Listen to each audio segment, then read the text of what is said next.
Hockey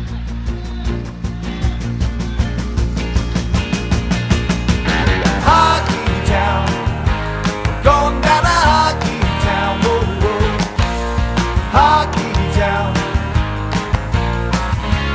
take me down to hockey town, yeah, yeah, yeah.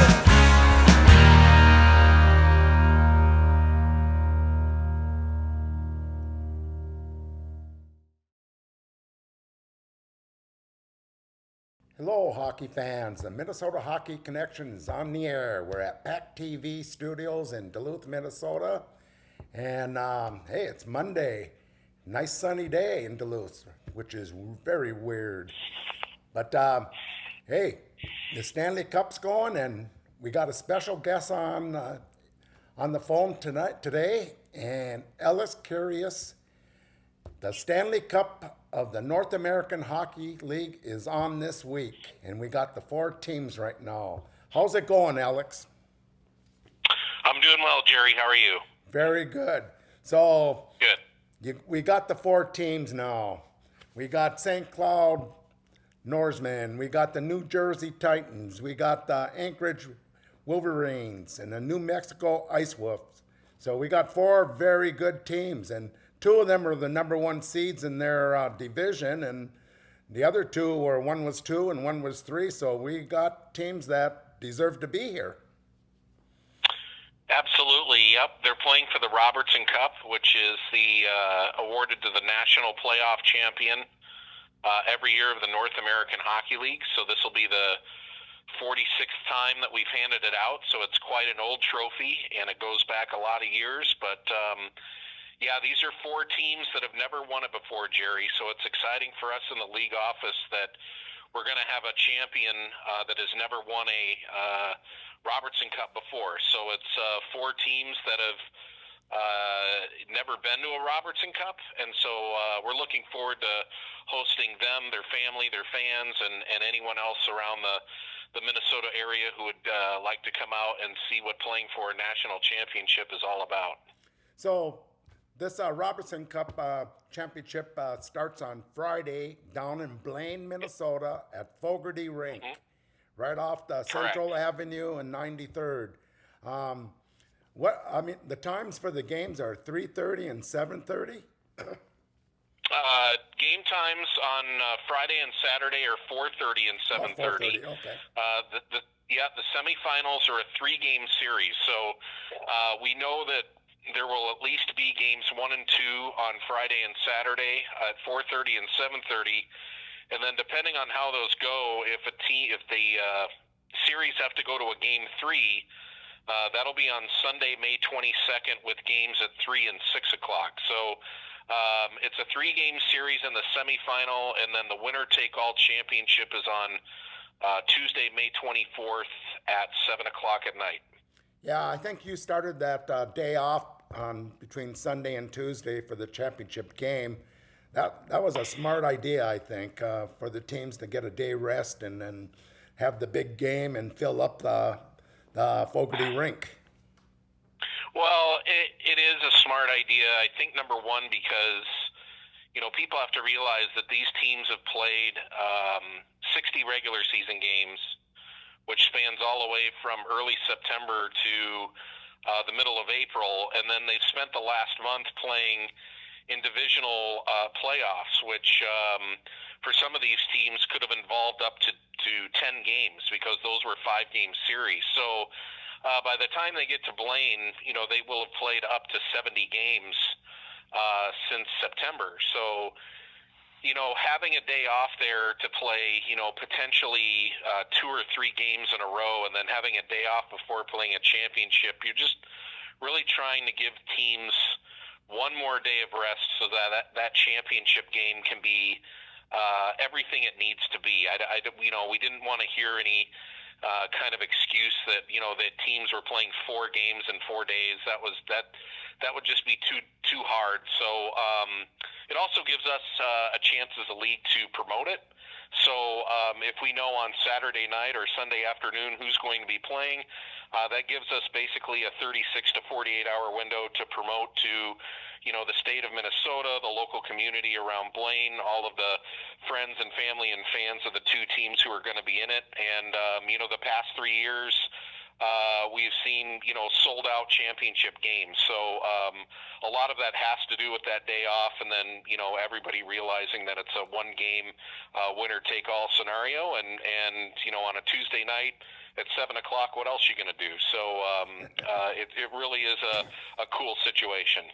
Yeah, I've been to all the home games of the Minnesota Wilderness, and they had some good crowds there, and people came out on a couple sunny days, and then I was kind of surprised. But the North American Hockey League has changed big time since I've been watching it for over 20 years, and I tell you, it's this up and down action, and the best part for me is because I like to cover Minnesota teams and Minnesota players. There's going to be a lot of Minnesota former high school players from Minnesota that are in this championship round. Well, obviously, yes. And I think that, that starts with St. Cloud. The Norsemen, who are coached by former Gopher player and NHL star Corey Millen. Corey won the Cup with the Minnesota Wilderness back in 2015. He's now with the St. Cloud team, so he's very familiar with how to win a championship here. But the majority of his team up there in St. Cloud is from the state of Minnesota. They're a veteran-based team. They've got a lot of kids from the state, so I expect a lot of people there in support for St. Cloud. But the others have some Minnesota ties as well. Mike Akins, the coach of Anchorage, and Phil Fox, the coach of New Mexico, are both from the state of Minnesota. I know the owner, Stan Hubbard of New Mexico, is from Minnesota. So when you look up and down the rosters of all four teams, they've got plenty of representation from the state, and that mirrors kind of what's going on in the league. I mean, the league has roughly 700 players, and percentage-wise, the largest percentage of players from any state is Minnesota, with I believe over 120 players in the league from the state. So it's not really a surprise that there's a lot of representation from the state of Minnesota. The other really cool thing is there's a lot of players that are on these four teams that are committed to go play Division I hockey, either for Minnesota schools or schools that Minnesota teams play in, whether it's the Big Ten or the CCHA. So it'll be really exciting for people to come out and kind of see these stars of the future. All these kids have aspirations to go play NCAA hockey, and surprisingly, Jerry, there are still some that are looking for that commitment, and the Robertson Cup plays a part in that, because you'll see some commitments based on what happens here the next couple of days. Right. I watched a lot of these high school kids, and some of them I've seen 50 times in high school. And the ones that are not committed, you're right. They are going to get committed because they're getting a lot of looks, and a lot of these teams are just down to that one or two players they need now. And so this tournament's going to be another showcase, really. Yeah, it is. We've got a few other things going on with it. We've got an 18 Utah Prospects tournament that has a team strictly of Minnesota kids, so that'll be going on during the day. We also have our NAHL teams developing a couple of teams to play in a Prospects Challenge over at next door at the Super Rink. So really what we're trying to do here is just create a fun weekend of hockey for people to come out and watch, and then ultimately, the pinnacle of that is this Robertson Cup, and the games are exciting. Everything's on the line, and if you're these teams, you've battled to this point since September. You've played in 70 games, likely a lot of bumps and bruises right now on these guys, but they're in the Final Four, and it really is an opportunity to do something special and win a national championship, which, a lot of people can't say that they've done. So it is a great opportunity for these four teams. Yeah, we're talking to Alex Curious. He's the Director of Communications, Marketing, Sales. You wear many hats, Alex, but I want to ask you one tough question. How did the North American Hockey League get through all this COVID? Well, Jerry, it was tough because in March of 2020, when everything kind of went down, we followed suit with every other, sports league out there, be it professional or collegiate, and canceled our season. And that was right before the end of the regular season. So obviously it was upsetting to everybody. But, public health took precedence. And we wanted to make sure we were doing the right thing. And at that time, canceling the season was the right thing to do. And, it was really tough because we wanted to have a playoff. Several teams were having, tremendous seasons. But what we did as a league, we kind of went into a marketing overdrive where, we knew people for the majority of that time were at home, or at least, for the next 3 or 4 months were at home. They weren't going out and doing anything in the public. They weren't going out, people were working from home. Kids were schooling from home. So, we went into marketing overdrive, and we really tried to focus on the benefits of the league and some of the great things that happened during the year, because we did get in, 7 or 8 months of hockey before it was canceled, and we focused on, the players who were aging out. So we decided to do kind of a series of a 50 players in 50 days series that focused on players who were 20 years old that were aging out. And then we decided to do a virtual Robertson Cup, where one of the guys in our office got on his Xbox and made all of the teams in the league and decided to virtually play it out, using the NHL video game. So that drew a lot of interest as well.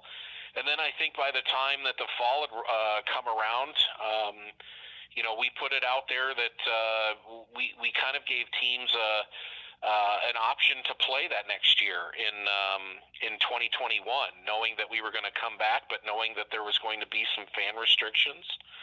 And some teams chose not to, and that was okay. We understood their situation. They were probably living in a state that, and the NHL being coast to coast, there were some states that were, open more than others. And a great example is a team like the Fairbanks Ice Dogs, and you would think that, being up in Fairbanks, Alaska, they could have gotten it done, but Fairbanks was very restrictive in terms of who they were going to allow, and they decided to play the entire season down in Marshall, Minnesota. So the town of Marshall accepted Fairbanks as a year as kind of a team of their own, and the support was incredible and tremendous, and it really worked out, for the best. Now, the season got pushed back a lot, but we didn't have the Robertson Cup last year until late June. So, we were playing for a championship, in late June last year when it was about, high 80 degrees out there in Minnesota. But that allowed us to get back on schedule. It allowed us to have a full season. And yeah, teams weren't able last year to have, people in the stands until maybe the second half or until the calendar turned 2021. But ultimately, it was important that we got back on the ice. It was important that we tried to keep everybody safe. We did have protocols in place in case COVID popped up on teams, and it did happen. But with protocols in place, we were able to, because of the extended schedule, get a season in. And most importantly, we're all about commitments, Jerry, and that's trying to move players on to the NCAA. So we did not want to deny them that opportunity. There were several players from Canada, because Canada was shut down the entire year, who played in the league, and ultimately the level of play was just incredible last year. So that set up this year and really what was the first normal season since the 2018-19 year, because 19-20 got interrupted. So it was nice to have a normal year. It was nice to see full buildings. It was nice to see that we had all-time high of 29 teams on the ice this year.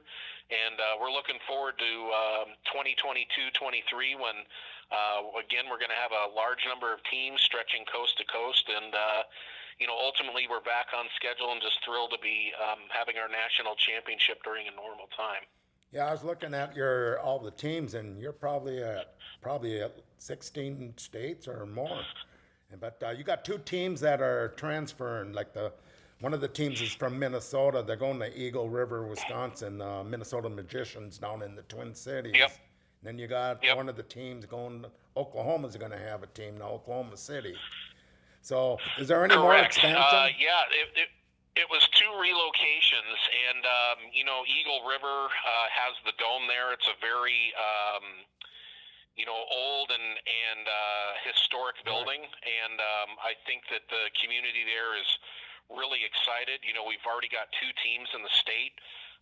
In Janesville and Chippewa Falls, so they're excited to add a 3rd team there, and they'll stay in the Midwest Division. So there was no, there was really no, realignment to be done. And then the team in Oklahoma City is moving there from Wichita Falls, Texas, so it's not a very far drive, maybe just over an hour or so. Mm-hmm.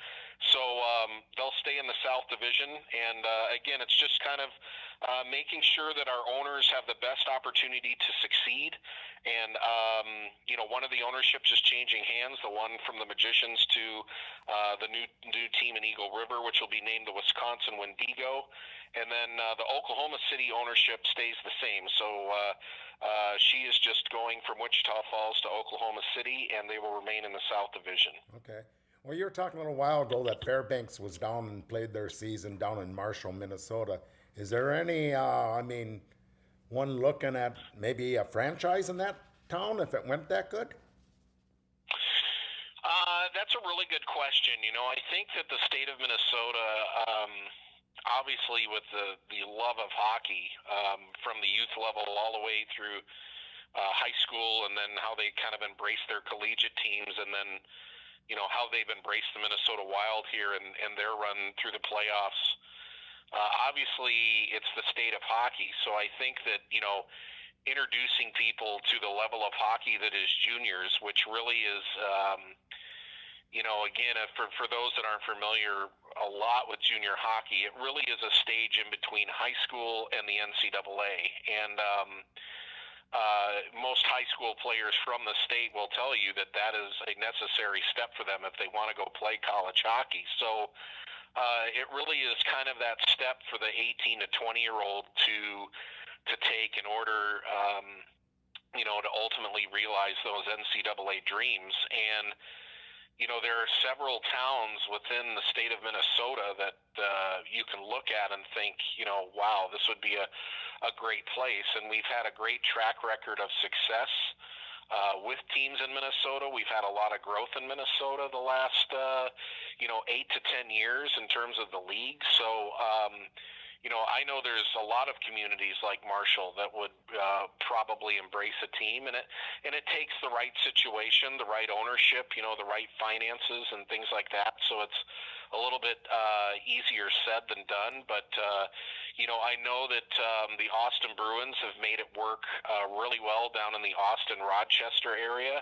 I know that the Wilderness have had a lot of success up in Cloquet, and all of those towns have high school teams. I would imagine most towns that you were looking at, would have a high school program or 2 around it. So that has to be considered. But what Fairbanks did during the COVID year of 2021, when they weren't playing at home, and Marshall kind of embraced them as a kind of a sister team, and it was neat because I think the Marshall facility was new, and that town kind of got to see a level of hockey that they haven't seen before, and I certainly know that Fairbanks looks forward to returning there every year for a game or two, kind of say thank you, but yeah, it could work, and not only in Marshall but several other places. So I think that's always on the table when looking at relocation or expansion. Yeah, I was just thinking, going back to the Robertson Cup down in Fogarty Arena Friday, Saturday, and if it's a best of 3, if it goes to the 3rd game on Sunday, and then championship game on Tuesday, the 24th, Tuesday night. But the prices up at the Wilderness were really reasonable to get people into the rink. What are your prices for this tournament for daily and the whole pass for the tournament? So the event pass for the whole thing is $40, and that gets you into any game throughout the event. And we have a discount for military, seniors, and students that's $25 All kids under 8 are admitted free. The daily cost is $15 for adults, and then students, military, and seniors is $10. So really, if you're coming for both games and you're just there to watch hockey and all of its excitement, you can't beat it. You can bring the kids. I know Fogarty Arena is a very intimate venue with about 1,500 seats, but they've got, full concessions. They have a restaurant on site that's operating. So it really is a neat kind of night out. And we also have a $5 offer going on for any high school player. So there's no reason not to come out and check it out, because I know that the majority of the hockey in the state is done for now. The tournaments are over. The Wild, unfortunately, aren't playing anymore, but, college is done. So this is a really neat chance to come out and see what the pinnacle of junior hockey is all about. Yeah, there you go, hockey fans. I mean, you can't beat that price. I mean, you can go to just a college game, and it's $40. I mean, it's crazy. Oh, yeah. So, I mean, boy, any hockey fan, and plus the action is so much better from 20 years ago. It just amazes me. Now, I think the North American Hockey League, if you take the first two lines, their goalie, and the first pair of D, can match up with any USHL team. Yeah, it's a really good brand of hockey, and again, with all of it on the line this weekend, we're looking forward to seeing exactly what all these players bring to the table. Okay, we're talking to the North American Hockey League Director of Communications, Marketing, and Sales, Alex Curious. I got two questions on events that are coming up. You talk a little bit about the draft, how that's handled, and the showcase, which is probably the best hockey event, I think, in the world. I know in North America it is, in September, where every team comes in, and U18s, U16s. I mean, you have about at least 100 teams. Yeah. So the draft takes place on Wednesday, June 15th at 1 o'clock Central, and it's done online at nahl.com. We also have a live broadcast of it. So me and a couple of colleagues put it together here at our offices in Dallas, and we actually have a 3 or 4 hour draft show, and we just try and let people know who's being drafted, talk about the process, and the draft really, Jerry, is one of 3 ways that teams in the North American League get players. The first way is signing a tender or a contract throughout the season. So, for example, if an NHL team likes a kid they see and playing high school hockey in Minnesota and they don't want to wait to draft him, they'll ask him to sign a tender, which essentially says that he is bound to play for that team if only he plays in the North American Hockey League. His rights are owned by that team. The same can be said if he gets drafted in this draft on June 15th. So if a player gets drafted, then that team in the NHL owns his rights. And then the third way is just free agent. I mean, right after the Robertson Cup, our NHL teams will start having tryouts.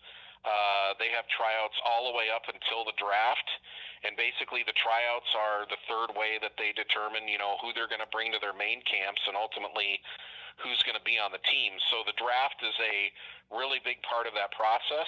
So that takes place on Wednesday, June 15th. It's online at nahl.com. And then, the Super Bowl of hockey events, the NHL showcases, coming back to the Super Rink from September 14th through 17th. We see about 9,000 to 10,000 people through the doors those 5 days. And the unique thing about it is all 29 NHL teams will come to the area and stay there for 4 days and play 4 regular season games at the event. So, and it really being in September, it really is the first thing that all of these teams are doing. They're still making roster decisions. It's the first time that NHL and NCAA teams really get a good look at the new crop of players, or maybe a kid who is a rookie is now a veteran. So it's an unbelievable 4 or 5 days of hockey. We not only have all the NAHL teams there, but a lot of Minnesota teams. The NHL Fall League is there. The NAPHL begins their season there. So we pack it wall to wall, day and night, in all 8 rinks from Wednesday to Sunday. And it really is just, if you're a hockey fan, it's kind of a bucket list item to at least come to one day of the showcase and just see how much hockey is being played. And if you were to ask any scout that's been there time and time again, the word that they use is overwhelming. It's just, there's so much hockey to watch, and we get over 300 scouts at the events for the simple fact that, because we bring everybody together under one roof, it really is like a hockey buffet for them. It just, it's unbelievable the number of players they can watch, and you can get a player that's an immediate need, or you can be looking for somebody 2 or 3 years down the road. So we're excited to be coming back to Blaine in September for the NAHL Showcase. It'll be the 19th year that we do it. So we've got some exciting things coming up here after the Robertson Cup. That's great. I know scouts and attendance at that showcase is amazing. And after the first day, that every rink is used from early morning till late at night. Many days I've stayed there at 8 in the morning until close to midnight. It's just great hockey, and fun seeing people that you don't see all year, and talking to scouts, and it's an amazing event, and you guys do a great job there. Well, thank you. It's fun to be at. It takes us a couple of months to plan, so it's good that it happens first, because we need the summer to, when we sit down basically August 1st as a staff, it takes us, a good 45 days to pull this type of event off. So we're looking forward to being back there again for a 19th year. I know you don't get no sleep, because I see you running around for, it seems like a week. When are you guys coming up to Blaine for the Robertson Cup? The staff is headed up on Wednesday. The teams arrive on Wednesday. They will have official practices on Thursday at Fogarty.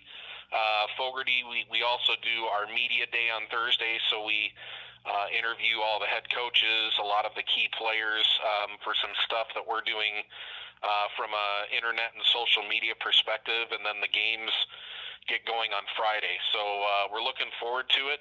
We're based in Dallas, Texas, and it's been hotter than Hades down here in the high 90s for the last 2 weeks. So I'm looking forward to getting up to some cooler weather there in Minnesota in May. I like it.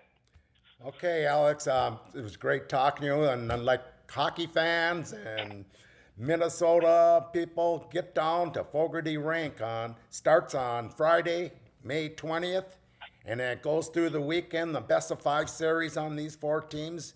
And then the 2 winners of these 3 best of 5 best of 3, I'm sorry. Yeah, best of 3. And then Tuesday night is the championship game with the 2 winners. So thanks a lot, Alex, and good luck in this tournament. You guys are doing a good job on this tournament now. I think you found a home, too. Yeah, absolutely. Fogarty's been great. This is the 4th straight year we have been there. And again, it's a real easy web address to remember if they're interested in information, nahl.com. Okay, I'll put it out on my website and Facebook and other places. And thank you for being on our show. You bet, Jerry. We'll see you there. Okay. All right, thank you. Okay, fans, we'll see you at the rink, and that's Fogarty Rink down in Blaine, Friday.